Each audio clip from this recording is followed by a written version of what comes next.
Ladies and gentlemen, welcome to the Sunday debate. It is good to see you this Sunday. This is a live edition of the debate. All our editions of the debate of late have been live, so we really look forward to your tweets, your feedback, your inputs.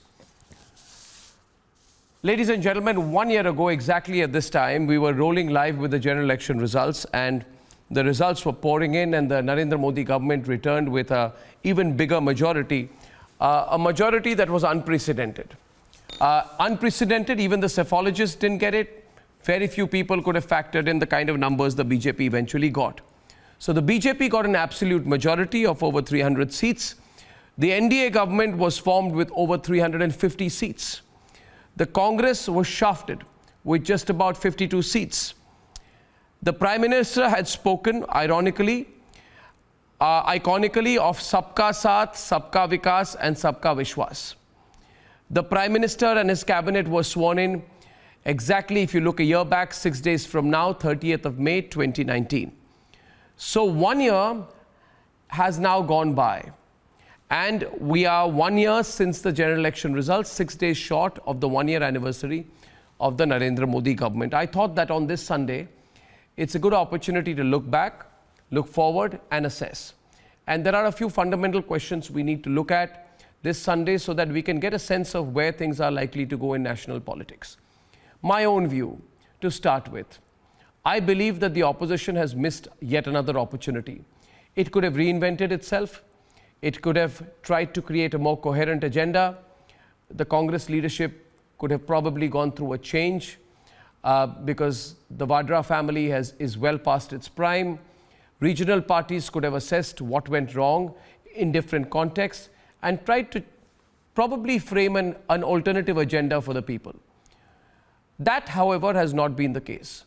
On the contrary, all that we have seen is a very determined agenda driven by a social media script, which political parties, especially the Congress, have been following with the sole intention of creating waves upon waves upon waves. Potentially, they were hoping into some kind of a tsunami of disruption and public revolt in the system. You've got to just look back at their response to one Article 370. You've got to look at what happened during the deliberate misinterpretation of the CAA, the protests that happened after that. You've got to look at what happened in Jamia, the provocation of violence. The cyclical return to violence as a political tool. We've seen that also most evidently in the run-up after the Trump visit and around that time in the unfortunate Delhi riots. The communalization, the attempts to mislead the Muslim community to create mass social, political and communal unrest in the country. Fake news. You've now seen this over the last 2 months in the context of COVID. Every single narrative that could have been more diversionary rather than constructive over the last 2 months has been clearly interpreted.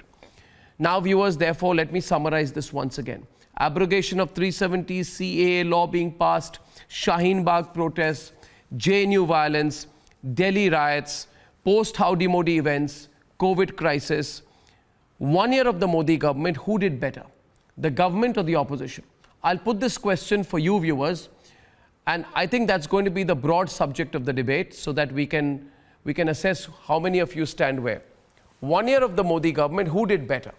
The government or the opposition? Pick your side, viewers, and here are my questions this Sunday. Has the opposition's role been constructive or solely to create hurdles in the past 1 year? Question one. Question two, does the opposition have a political strategy or is the strategy only to run down India? Question three, has the anti-Modi agenda, I repeat, has the anti-Modi agenda been used too often as some kind of a springboard for anti-nationalism in this country by the opposition? Fourthly, in the context of COVID, did the opposition compromise on a crucial opportunity at consensus building during COVID? And fifth, has the Modi government done enough or has the Modi government become lax when there was a call to action from the nation? Viewers, hashtag Modi 1 year.